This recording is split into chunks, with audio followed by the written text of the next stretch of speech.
ऊपर आज कल हमारे स्वास्थ्य मंत्री सौरभ जी ने मीटिंग ली थी पूरे स्वास्थ्य मंत्रालय की सभी एक्सपर्ट्स की।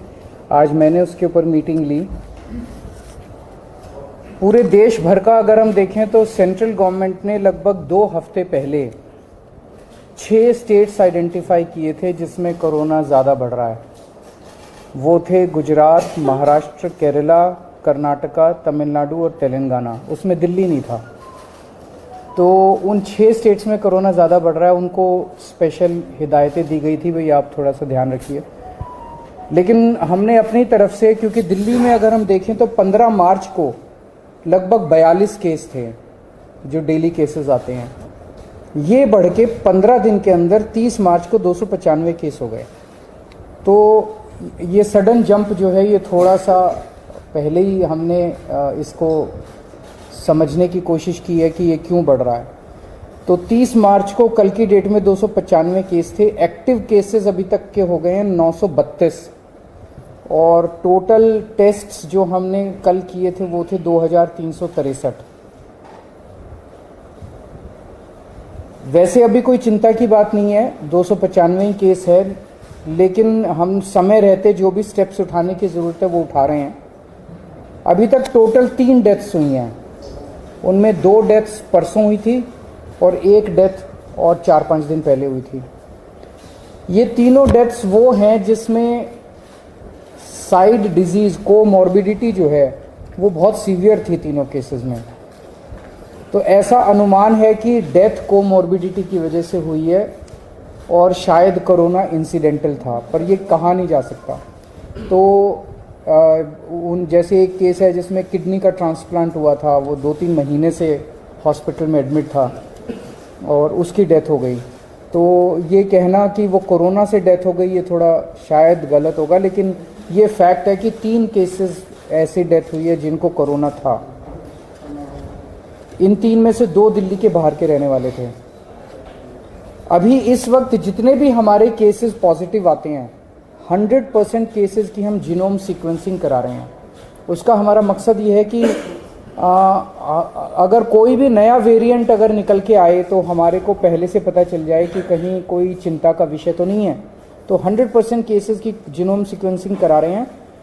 इस वक्त जो सबसे प्रिडोमिनेंट वेरिएंट आ रहा है वो है XBB.1.16।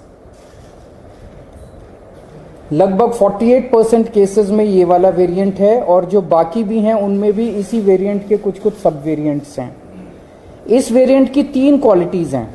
ये वायरल बहुत तेज़ी से हो रहा है, बहुत तेज़ी से फैल रहा है, लेकिन ये सीवियर नहीं है बिल्कुल भी। ना तो इसमें कोई तेज़ सिम्टम्स हैं और ना ही इसमें ज़्यादा हॉस्पिटलाइजेशन की ज़रूरत है और ना ही इसमें डेथ्स की ज़्यादा चिंता है। तो सीवियरिटी इसकी कम है।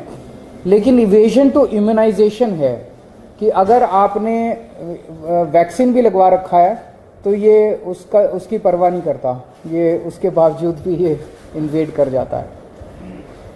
एक जो हम लोग दिल्ली में कर रहे हैं कि सीवेज जो है उससे हम एडवांस में पता करने की कोशिश करते हैं कि कहीं कोरोना तो नहीं आ रहा। तो मिड फरवरी तक जितने हम सीवेज के 7-8 जगह से पूरी दिल्ली में सैंपल उठाते हैं सीवेज के और उनको टेस्ट करते हैं।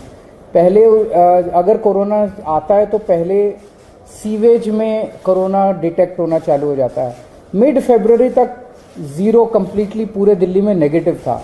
उसके बाद से धीरे धीरे पॉजिटिव कुछ सैंपल्स में आना चालू हुआ और पिछले 15 दिन में अब ये सीवेज में पॉजिटिव इसके वो निकल के आ रहे हैं। हमारी इसको लेके पूरी तैयारी है। वैसे तो कोई भी चिंता करने की ज़रूरत नहीं है, बहुत कम अभी केसेस हैं और कोई सीवियरिटी भी नहीं है, लेकिन तैयारियों को देखते हुए हमारी 7,986 बेड्स हमारे अभी तैयार हैं कोरोना के लिए। इसमें ऑक्सीजन वाले बेड्स भी हैं, इसमें वेंटिलेटर बेड्स भी हैं, इसमें ICU भी हैं। 7,986 बेड्स हैं जिसमें से 66 बेड्स केवल ऑक्यूपाइड हैं। 66 RT-PCR के टेस्ट करने की हमारे पास सफिशिएंट क्षमता है। लगभग 4,000 टेस्ट हम सरकारी लैब्स में करने के लिए हमारे पास क्षमता है और प्राइवेट लैब्स में तो 1 लाख से ज़्यादा टेस्ट पर डे करने की क्षमता है। वैक्सीन भी बहुत अच्छा परफॉर्मेंस अभी तक रहा, नेशनल एवरेज से ज़्यादा अच्छा रहा।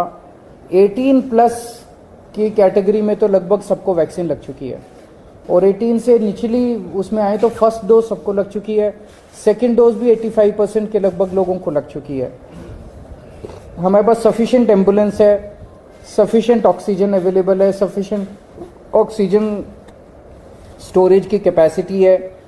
26 मार्च को हम लोगों ने 38 सरकारी दिल्ली सरकार के हॉस्पिटल्स की खुद ब खुद एक मॉक ड्रिल की थी कि बाई चांस अगर हो जाए तो, और इसमें जितने मान लीजिए कोई इक्विपमेंट काम नहीं कर रहा था, ऑक्सीजन वाली अवेलेबल है नहीं है, वैक्सीनेशन, सारी चीज़ों की एक से ट्रायल करके देखा था कि सारी चीज़ें काम कर रही है कि नहीं कर रही। अब केंद्र सरकार के निर्देश आए हैं, 10 और 11 अप्रैल को एक बारी सारे सरकारी और प्राइवेट हॉस्पिटल्स की मॉक ड्रिल की जाएगी। इसके ऊपर दिल्ली सरकार एक कैंपेन चलाएगी, अब एक मीडिया कैंपेन चलाया जाएगा लोगों को कोरोना के बारे में जागरूक करने के लिए और एहतियात बरतने के लिए कि कोविड अप्रोप्रिएट बिहेवियर फॉलो किया जाए। एयरपोर्ट के ऊपर 2% के लगभग पैसेंजर्स को रैंडम टेस्टिंग की जा रही है, और जितने भी दिल्ली सरकार के हॉस्पिटल्स हैं सबको बोल दिया गया है कि आइसोलेशन वार्ड्स कोरोना पेशेंट्स के लिए रखे हैं। कहीं ऐसा ना हो कि किसी को बहुत सीरियस, मान लिया आईएलबीएस में किसी को किडनी ट्रांसप्लांट हुआ, उसको कोरोना हो गया, अब उसको कोरोना वाले हॉस्पिटल में नहीं ले जाएंगे हम, वहीं पे अगर आइसोलेशन बेड होगा तो वहीं पे उसको एक अलग वार्ड में कर देंगे, तो उसका कोरोना का किडनी का भी ट्रीटमेंट होता रहेगा और उसका कोरोना। तो हर अस्पताल के अंदर एक आइसोलेशन वार्ड की तैयारी की गई है। जितने सारी केसेस हैं एक्यूट रेस्पिरेटरी डिजीज वाले, उनमें जैसे ही मरीज एंटर करता है हॉस्पिटल में उसको तुरंत मास्क दे दिया जाता है, उनको 100% उनके टेस्ट किए जा रहे हैं, और जितने इन्फ्लुएंजा वाले लाइक सिम्टम्स वाले पेशेंट्स हैं उनको 5% उनके रैंडम टेस्ट किए जा रहे हैं। तो ओवरऑल दिल्ली में लोगों को घबराने की ज़रूरत नहीं है, सरकार पूरी तरह से नज़र रखे हुए और सरकार पूरी तरह से किसी भी इवेंचुअलिटी को फेस करने के लिए तैयार है। सर बूस्टर डोज का क्या स्टेटस है, क्योंकि हमने देखा था कि जब कोविड था तो बहुत सारे लोग बूस्टर डोज लगवाए, लेकिन अब बहुत कम हो गया, इक्के लोग ही जाते हैं बूस्टर डोज। इसका क्या स्टेटस है अपना? सर बूस्टर डोज अब नो लॉन्गर एजुकेटेड और अब जो है नहीं लगाई जाती।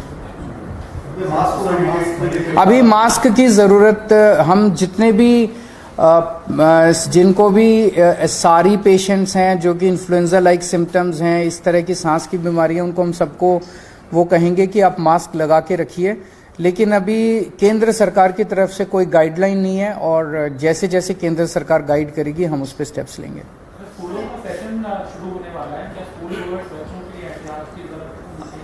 अगर ऐसी कोई ज़रूरत होगी तो हम समय समय पे करते रहेंगे।